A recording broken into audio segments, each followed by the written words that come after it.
एक बार की बात है।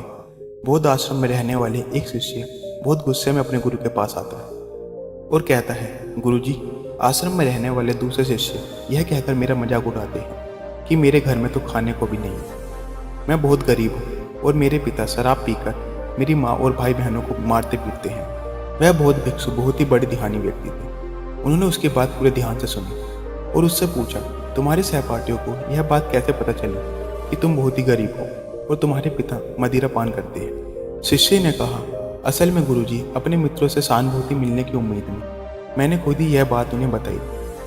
यशवंत गुरु ने कहा, फिर अगर तुम्हारे मित्र तुम्हारा मजाक उड़ाते हैं तो इसमें तुम्हारी ही गलती है, क्योंकि तुम्हें यह बात अपने तक ही सीमित रखनी चाहिए, लेकिन तुमने उन्हें दूसरों को बताने की गलती करी। शिष्य ने कहा, गुरुजी, तो फिर अब मैं क्या करूं? बौद्ध भिक्षु ने कहा, अब जो हो गया उसे बदला नहीं जा सकता, लेकिन आज मैं तुम्हें 7 ऐसी चीज़ों के बारे में बताऊंगा जिनके बारे में तुम्हें किसी को नहीं बताना, फिर चाहे वह तुम्हारा मित्र हो या फिर सगे संबंधी। शिष्य ने बड़ी उत्सुकता से कहा, बताइए गुरुजी, कौन से वह 7 बातें हैं जिनके बारे में किसी से बात नहीं करनी? गुरु ने कहा, पहली बात जो तुम्हें किसी से नहीं बतानी वह है तुम्हारे जीवन का लक्ष्य और तुम्हारे सपने। हम अक्सर लोगों की नज़रों में बड़ा बनने और यह दिखाने के लिए कि हम कितने दूर की सोच रखते हैं, हम अपना लक्ष्य और जीवन के सपने लोगों के सामने रख देते हैं। हालांकि बताना गलत नहीं है, लेकिन जब हम ऐसा करते हैं तो हमारे अंदर एक संतुष्टि का भाव आ जाता है, जिससे अब हमारे अंदर अपने लक्ष्य के प्रति वह जुनून और समर्पण नहीं रह पाता जो लोगों से अपने लक्ष्य और सपने बताने के पूर्व था, जिससे इस बात की संभावना बढ़ जाती है कि हम अपने लक्ष्य को हासिल करने से चूक जाएं। साथ ही अब क्योंकि हमने अपने लक्ष्य और सपने लोगों को बता दिए हैं तो उनकी उम्मीदें हमसे बढ़ जाती हैं। वह हम पर ज़्यादा ध्यान देने लगते हैं, जो अंत तक हमारे तनाव को बढ़ाता है और फिर यह तनाव हमारे जीवन में असंतुलन पैदा करता है। गुरु ने कहा, दूसरी बात जिसके बारे में तुम्हें किसी से बात नहीं करनी वह है तुम्हारे जीवन की समस्या। जीवन की परेशानियाँ बताना असल में अपने लिए एक परेशानी खड़े करने जैसा ही है। हालांकि जब हम किसी से अपनी परेशानी साझा करते हैं तो उस समय हमें थोड़ा हल्का महसूस होता है और अंदर से थोड़ा दुख भी कम होता है, लेकिन ज़्यादातर लोग हमारी परेशानियां कम नहीं करते बल्कि और नई परेशानियां खड़ी कर देते हैं। हम जितने लोगों के साथ अपनी परेशानियां साझा करते हैं उसमें से 20% लोगों को उससे कोई फर्क नहीं पड़ता। 70% लोगों को यह जान के खुशी होती है कि हमारे जीवन में परेशानियां हैं और केवल 10% लोग ही ऐसे होते हैं जो सच में हमारी परेशानियों की परवाह करते हैं। इसलिए किसी को भी अपने जीवन की समस्या बताने से पहले कई बार सोच लो। गुरु ने कहा, तीसरी बात जो तुम्हें किसी से साझा नहीं करनी वह है तुम्हारे पारिवारिक समस्याएं। हर परिवार में अपने कुछ विवाद और समस्या होती है। हर परिवार का अपना एक काम करने का तरीका भी होता है, चाहे आपके पारिवारिक संबंध कैसे भी हों, प्यार वाले या नफरत वाले। आपको इन संबंधों को और आपसी तनाव के बारे में किसी बाहरी इंसान से बात नहीं करनी, क्योंकि इससे कुछ सुलझने वाला नहीं है। बाहरी इंसान आपकी इस पारिवारिक फूट का पूरा फायदा उठाने की भी कोशिश कर सकते हैं।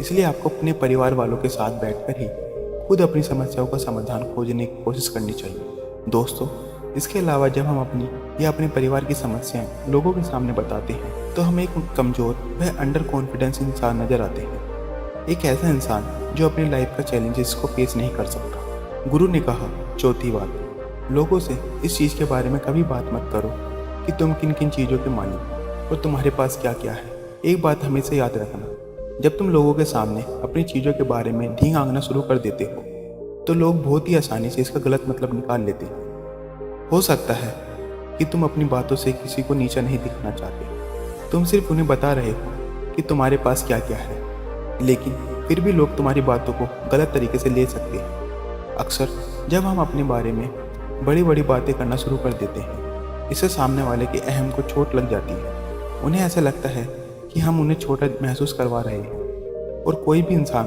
खुद को किसी के सामने कमज़ोर और छोटा होता हुआ नहीं देख सकता। इसलिए हो सकता है कि वह तुम्हारे सामने कुछ ना बोले, लेकिन अंदर ही अंदर वह तुमसे नफरत करना शुरू कर देंगे, तुमसे दूर होना शुरू कर देंगे, तुम्हें नीचे दिखाने की कोशिश करेंगे, और अगर तुम्हारे ऊपर कोई बुरी मुसीबत आ गई तो मदद की बजाय तुम्हें ताने भी मारेंगे कि तुम्हारे पास तो सब कुछ था, अब संभालो। इसलिए लोगों के सामने बड़े बड़े डींगे मारने से बचें। लोगों के सामने अपनी चीज़ों का दिखावा इसलिए भी नहीं करना चाहिए क्योंकि हो सकता है कि तुम्हारे पास बहुत कुछ हो लेकिन ऐसा बहुत से लोग हैं जो उन चीज़ों के लिए तरसते हैं जो तुम्हारे पास है। दुनिया में ऐसे बहुत से लोग हैं जिनके पास पीने के लिए साफ पानी नहीं है, खाने के लिए खाना नहीं है। इसलिए कभी भी अपने से बहुत गरीब लोगों के सामने दिखावा करने की कोशिश ना करें, बल्कि हो सके तो उनकी मदद करने की कोशिश करें। गुरु ने कहा, पांचवी बात, कभी भी अपने धन की गई मदद और परोपकार के इस कामों को लोगों के सामने ना बताएं। इस दुनिया को हमारे दया, दान, परोपकार की बहुत ज़रूरत है, लेकिन अगर आप यह सब इसलिए कर रहे हैं ताकि दूसरे आपको पसंद करें, आपकी तारीफ करें, तो कृपया इसे बंद कर दीजिए। आपको लोगों की मदद इसलिए करनी चाहिए क्योंकि यह आपको अंदर से शांति और संतुष्टि देता है, ना कि इसलिए कि समाज आपकी तारीफ करे। गुरु ने कहा, छठी बात, अपने धन और आमदनी के बारे में किसी को मत बताओ।